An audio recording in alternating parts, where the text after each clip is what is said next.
หอยสูงพี่น้องใต้แผ่นดินใหญ่ค่ะมาฮอบงากันแทงบันเลิงเนี่ยเนาะมาในวันที่24เดือนธันวาคม2 ค่ะพี่แต้วค่ะ2 1 ปัก 14นี่คำขึ้นในวันศุกร์เนี่ยเนาะขยาม10 โมง 24 นาทีค่ะน้ำเมืองถึงไทยเนี่ยเนาะมาฮอบงากันทางข่าวใจหนุ่มเอาค่ะบนมาในข่าวใจหนุ่มแต่มี3 หัวข้อข่าวมาเนพี่น้องพบกันแนวค่ะกว่าซ้ำกันค่ะหัวข้อข่าวที่1ซึกค้าง KIA ติ้งยับลูกเห็นไต้แหลงจันส่ง2ก็แลแหมตาย8หัวข้อข่าวที่2ปังตึกเนื้อเจเวงมินตาซึกหลักแข่งติ้งยับไหลตัวลิบซึกมาน6ก็ว่าไหนหัวข้อข่าวที่3นางยิงก่อน1ถูกยื้อตายในกาหิมเวียงน้ำจางเอาค่ะก็สังวรพี่น้องแต้วค่ะเข้ามาโดยช่อง YouTube ค่ะใจหนุ่มแล้วก็สังวรถูกใจก็กดติดตามไปค่ะแล้วก็กดปันที่หิ่งทางกำหนึ่งนะเนาะเป็นนั้นว่าปันแห้งช่อง YouTube ค่ะใจหนุ่มยอดโตหลีงามพี่น้องแต้วค่ะติดตามข่าวอันต่างเปิดแล้วก็อ่อนต่างสุดค่ะเอาค่ะก็ยินชมขอบใจถึงในพี่น้องแต้วค่ะเตียนเข้ามากดติดตามแล้วก็กดไลค์กดแชร์ปันช่อง YouTube ค่ะเฮาใจหนุ่มกูก็ค่ะเอาข่าวมาโดยหัวข้อข่าวที่1อ่อนตั้งสุดนะฮะเนาะซึกค้าง KIA ติ้งยับลูกเห็นไต้แหลงจันส่ง2ก็แลแหมตาย8ลูกเห็นไต้แหลงจัน9ก็1แลจัน10ก็1อ่องป้นจัน10ยาวเปิดสับเขาจันจอมอันถูกของรุ่นอยู่ภายใต้คุ้มกำซึกค้าง KIA ติ้งยับปอทุบเอาโตกว่ามือโหล้นที่72/20นั่นเลยตายกว่าตีน้ำมือซึกขัง KIA เย้าแหล่จุ่มตรงวงกลไตหลายๆจุ่มออกเลขสารคัดละเหตุลายสร้างซึกขัง KIA แต่ว่าอยู่เย้าว่าไหนเกี่ยวเลยลองในเสสื่อข่าวใต้แหลงออกไว้ว่าเมื่อวันที่6 เดือนธันวาคม2022นั่นของรุ่นอันอยู่ภายใต้คุ้มกำมาตับกอง26ซึกขัง KIA อ่อนโหแห้งคนหมอกเศร้าก่อเสพปอดทุบติ้งยับเอาโตลูกเห็นไต้แหลง2ก่ออันนี้อยู่ที่วันป่า6สวยตุ้นเจเวงพมหมักล้างตึงเจแกงแลถึงมาวันที่22 เดือนธันวาคม2020ซึกขัง KIA ละตีปอแม่เขา2ก็ว่าไรตายกว่าเย้าว่าไหนลุงไอซ่าก็เป็นปอด้านจิ้นอ่องลาดว่าเมื่อวันที่22 เดือนธันวาคม2020ซึกขัง KIA ห้องเข้าขวากอดทบเสียผู้มีผลพร KIA ลาดว่าลูกสูเขาตายกว่าเย้าเตเฮ็ดปันเฮาปอแม่พี่น้องอันคือตั้งหลังป้อหันใจร้องในอยู่ว่าไหนกลางใจข้าวแต่ข้าหันขับโตลูกใจขาเฮาแหล่ตกย้อนเฮาเลยขับโตลูกใจขาเฮาก้อยลุงใจลูกใจขาเฮาขึ้นเฮ็นลองลัดความอังกฤษจุดหนึ่งตีลุ่มพองต่างอเมริกันอันปักไว้ตีเวียงตากงนั่นยาวเสปอกขึ้นมาตั้งขึ้นแหล่ซ้ำเตะกว่า10ขึ้นเห็นแทงเสไรกว่าเปิดเฮือจากไว้ในวันที่6 เดือนธันวาคม2020แหล่เฮือจากซ้ำมาถึงวันที่7 เดือนธันวาคม2020ในเย้าลูกเห็นอันไรตายกว่าตีน้ำมือซึกขัง KIA นั่นจื้อตามจิตอ่องมีอายุ18 ปีลูกชายลุงไอซานเห็นจัน10 ยาวเมื่อปี2018 ถึง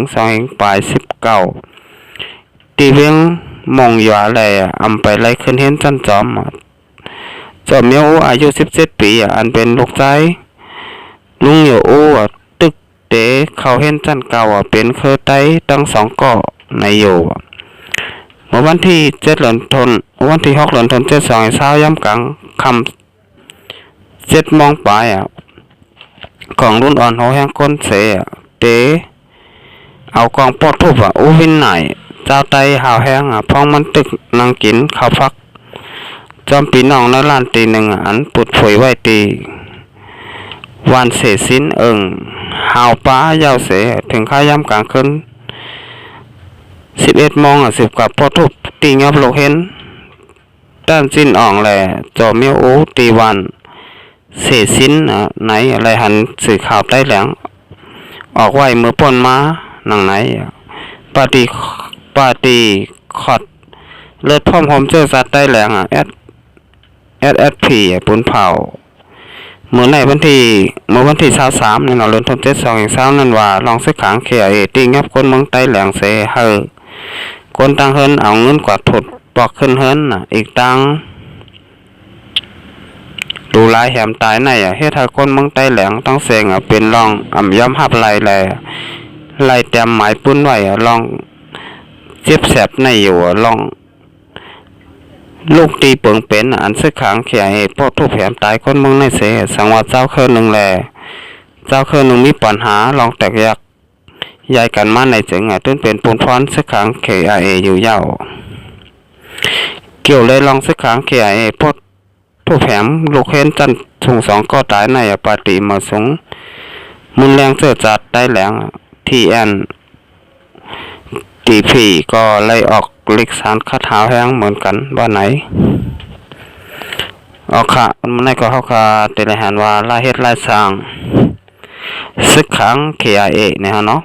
เตียนเข้ามาเป้กินดูลายแหมตายพี่น้องสาวคือในเมืองสันดอยจึกแต้วค่ะพี่น้องใต้แหลงเขาเนี่ยเนาะเป็นโลเฮนจันเก่าและจันซิปเนี่ยเนาะไหลลูกตายกว่าตั้ง2เกาะเนี่ยเนาะอันนี้ก็รีมองจะจอมเตะค่ะก็ว่าเป็นพี่น้องเจ้าคือเมืองสันดอยจึกแต้วค่ะเหมือนกันเนี่ยเนาะพี่น้องใต้แหลงเนี่ยเลยถูกซึกขัง KIA เอากับป้อทุบถึงดีป้อไหลลูกตายกว่านะฮะเนาะเอาค่ะซึกขัง KIA นี่ก็เตเลยว่าเปิงสังกันตั้งซึกมันนะเนาะก็ว่าเป็นซึกเตียนหมึกเลิงเจิงแทงตุ้มหนึ่งก็ว่าอะไรค่ะให้สั่งในว่าจังนั้นเนี่ยก็ว่าสั่งว่าเลิงเจิงหมึกเลิงเนี่ยเนาะก็เตรียมปอทุบคนบ้านคนเมืองถึงตีป้ออะไรลูกตายกว่าเนี่ยเนาะสั่งว่าเป็นมุกจุมตีหลีเนี่ยเนาะซึกตีหลีก็เฮ็ดให้คนเมืองเนี่ยเนาะอันนี้ก็ตีแลนว่าซึกเตียนหมึกใหม่แล้วก็หมึกเลิงแทงจุ่มหนึ่งเหมือนกันค่ะซึกขัง KIA มันเหมือนไหนนะฮะเนาะเอาค่ะเสร็จแล้วมาต้วยทางหัวคอข่าวที่2ค่ะปากติ๊กเนื้อเสเวงมินเปียซึกหลักแข่งตีงับไหลซึกมาน6ก่อและภูเขาจุ้ม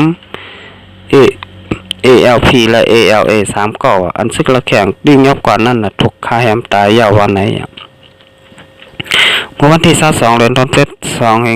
2020เดือน8มา3คำปีใต้2/1ปัก14นี้นั่นซึกหลักแข่งปุนเผากว่าว่าปังตึกซึกหลักแข่งและซึกมานแล้วเจเวงมินเปีย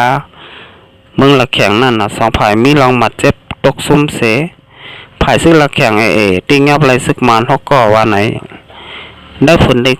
ปุนเผาซึกหลักแข่งนั่นป้าไว้ว่าเมื่อวันที่20เดือนธันวาคม2020ย่ำกลางคืนหมอก9 โมงนั่นซึกหลักแข่งเข้าตัด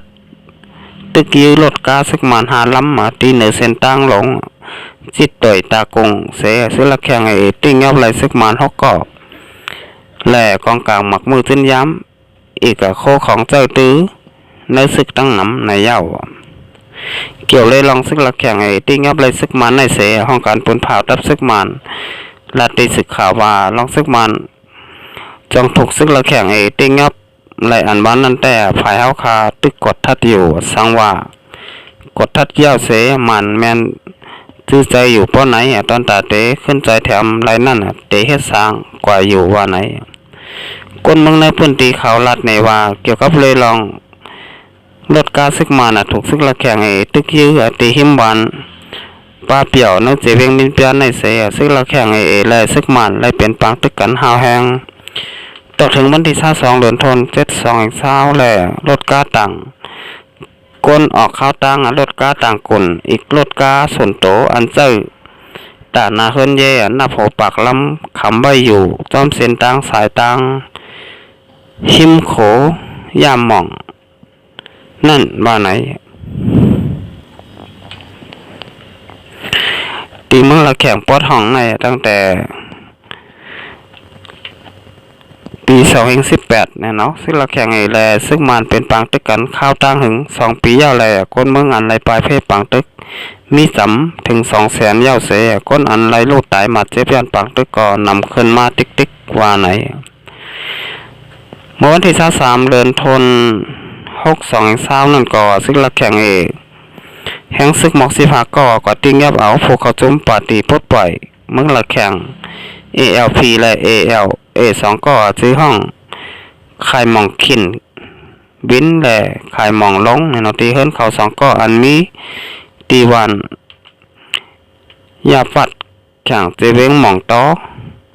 เสียเมื่อวันที่31เดือนธัน2นั่นซ้ำซึ่งละแข่งขึ้นกว่าติ้งยับเอาพวกเขาจุ่ม ALP และ ALA ซื้อห้องขายวินไหลตีวันซาปิ่นเจเวงตองกก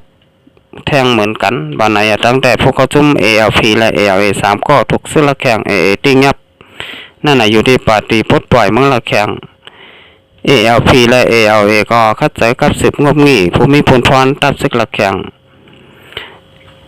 หลายปอกหลายกำอยู่เสตาอำไรข้อตอบสังร้องไหนว่าไหนผู้เข้าจุ่ม ALP และ ALA 3ก็อันถูกซึกละแข่งตีงับกว่าไหนผู้มีผลพรปาร์ตี้ปลดปล่อยเมืองละแข่งลาดว่าซึกละแข่งคายแฮมตาย8 ยาวว่าไหนผู้เล่นแผนการเมืองกำพองแต่ทัดสางว่าลองผู้เขาจุ่มซึกละแข่ง50 ปลายถูกภายห่มโลมาซึกอินติยาติ้งยับตีแลนดินจับเมืองมานและเมืองอินติยาเมื่อปี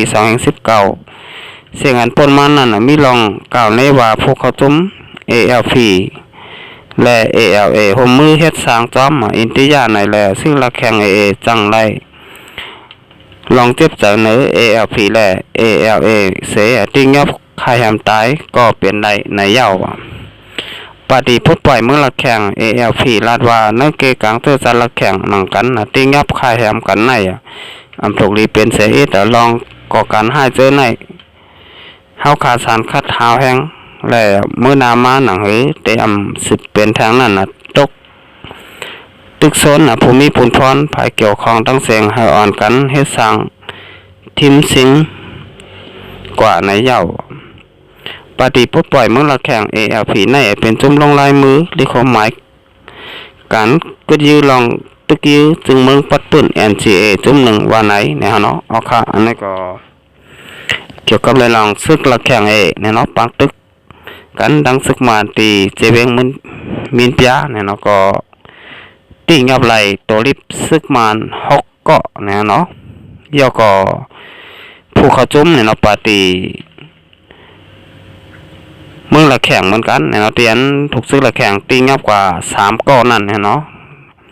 ได้หูข่าวว่าได้ถูกซื้อละแข่งขายทำตาย8 ยาวเนี่ยเนาะก็แต่เป็นลองเตะอำเตะอันวันนั้นก็เปิดถ่อมได้ข่าวเงากับจ้ำกันแทงแนวเนาะก็เตียนตีงับเลยซึกมัน6ก้อนนั่นแต่ว่นว่าหมานแมนแต่ต่อยาวเนี่ยฮะเนาะก็ว่าพองยามก้ามันเนาะที่เขากว่าน้ำเมืองหลักแข่งเนาะซื้อหลักแข่งเขาเปิดมกยื้อจอมเจนตาสายตั้งเสียแหล่เป็นปังตึกกันตั้งซึกมันห้าวแห้งแหล่เงียบไหลตัวริบซึกมัน6ก็ว่าไหนเนี่ยเนาะอันนี้ก็เป็นซึกหลักแข่งแหล่ซึกมันเนี่ยเนาะเป็นปังตึกกันมาข้าวตั้ง2 ปีเนี่ยเนาะให้ได้คนเมืองเนี่ยก็เลยปลายเพจำถึง200,000ยาวว่าไหนเนี่ยเนาะคนนั้นได้บาดเจ็บเลือดตายเลื่อนย่านปากตึกเนี่ยก็นำขึ้นมากูวันเนี่ยเนาะเอาค่ะปากตึกน้ำเมืองสนายซึ่งแต่ค่ะไปเย็นน้องก่อไรเนี่ยเนาะบาดได้เป็นเมืองถึงใจแหล่พี่น้องกูเจ้าเคอเนี่ยที่อยู่ในเมืองสนายซึ่งแต่ค่ะเนี่ยเนาะก็ตึกไหลปลายเพปางตึกศึกเสือกันอยู่กูมือยาก็กูวันค่ะเอาค่ะสเปนมาตัวแทงของข่าวที่3ค่ะนางยิงก้อนหนึ่งถูกยึดตายในกาหิมเบงน้ำจังบานไหนเมื่อวันที่23เดือนธันวาคม7/20ค่ะเดือน8 มา4 ค่ำปีใต้2/1 ปัก14นี่เขาย้ำกลางค่ำมีนางยิงก้อนหนึ่งถูกยึดตายตีหิมเบงน้ำจังเจตอนไหลแหลมแหล่อำหูเปลี่ยนเผาจุ่มไหลกว่ายึดตายว่าไหนคนเมืองในพื้นที่ก้อนหนึ่งรัดในว่าลองข่าวย้ำยามเปิงเปลี่ยนมัน มีเผยหูจอมกำพองก็ล้ำขัดเอาก้อยลองข้าวยามนั่นอองตีนางยิงก้อนหนึ่งอันถูกยื้อไตในการนั้นจำเส้นตั้งเพกว่าตีวานกุ้งปกบานเจ้าเคอยางหลำอันยานไกกันตั้งเป้งน้ำจังหมอกหาลักไหนก้นหายยืมมันนางตายเย้าก็และเตเน็ตปลายกำเหลียวก็ว่าโคของเงินคำอันมีกาคันใหญ่เจ้นั่นก้นหายเอากว่าป้าขับโตมันนางแต่ภูมิพลพรเขาเอากว่าไว้ตีห้องยาเวียงน้ำจางเย้าว่าไหนนางยิงก่อนถูกยื้อตายนักกาหิมเบียงน้ำจางไหนเป็นเพออยู่ที่เหลือย่อนสังแลถูกยื้อตายมีปัญหาตั้งเผอจุ่มเหลือในนั่นปริมาณตึกจอบโดยอยู่ไหนได้หูจำข่าวมีอย่างไรเนี่ยเนาะค่ะอันนี้ก็อย่างมาที่ข่าวของเว็บไซต์ได้แล้วเต็มต่างไว้เนี่ยเนาะเกี่ยวกับเลยลองนางยิงก้อนหนึ่งถูกยื้อตายเนี่ยนะตีเวียงน้ำจางเนี่ยเนาะก็ไปหูว่าเป็นเผอและลูกตีเหลือมาเฮ็ดสังแลซ้ำถูกฆ่าแหมตายเนี่ยเนาะย่อก็เป็นหมู่เหลือจุ่มเหลือเป็นเผอมาเฮ็ดให้เนี่ยเนาะอันนี้ก็ยามเหลียวไผ่ปริมาณเขาเนี่ยก็ตึกจับซอกจอมหาอยู่เนี่ยเนาะว่าคนหายนั่นเป็นหมู่เหลือจุ่มเหลือเนี่ยเนาะเป็นเผอเฮ็ดสังแลซ้ำมาฆ่ามาแหมผู้ยิ่งก็ในถึงตีพวกไหลโลหายตายกว่าเนี่ยเนาะอันนี้ก็เป็นปีน้องเจ้าข้าเมืองสันดอยจึงแต้วค่ะอันนั้นก็เป็นเจ้าเคยเลยก็ไปไล่หูแทงเหมือนกันค่ะเอาค่ะอันนี้ก็เอาค่ะเปิดทำด้วยข่าวเงาเตมาแทงเนาะว่าลองตั้งเปลี่ยนมาเจ้งหือเนาะลองเปลี่ยนคนตีอันในลูกตายก่อนในเปลี่ยนย่านสังแหล่ให้สังแหล่มาขามาแหมกันเนี่ยเนาะเอาค่ะอันนี้ก็เขาขาใกล้ๆเลยหันอยู่เนี่ยเนาะมึงสนอยจึงแต่ค่ะพี่น้องเจ้าเครื่องมึงสนอยเขาขาเนี่ยเนาะมีลองห่มลมเลยมีลองหลอดเพเนี่ยเนาะได้ถูกก้นหายเนาะใกล้ๆมายืดตายขาตายแหมตายก็ตั้งนำค่ะแล้วก็เงียบก้นหายก็ไล่พองไล่พองเนี่ยเนาะอันนี้ก็ดีไลโกอยู่เหมือนกันค่ะอยู่น้ำมึงสนอยจึงแต่ค่ะเนี่ยเนาะก็ว่า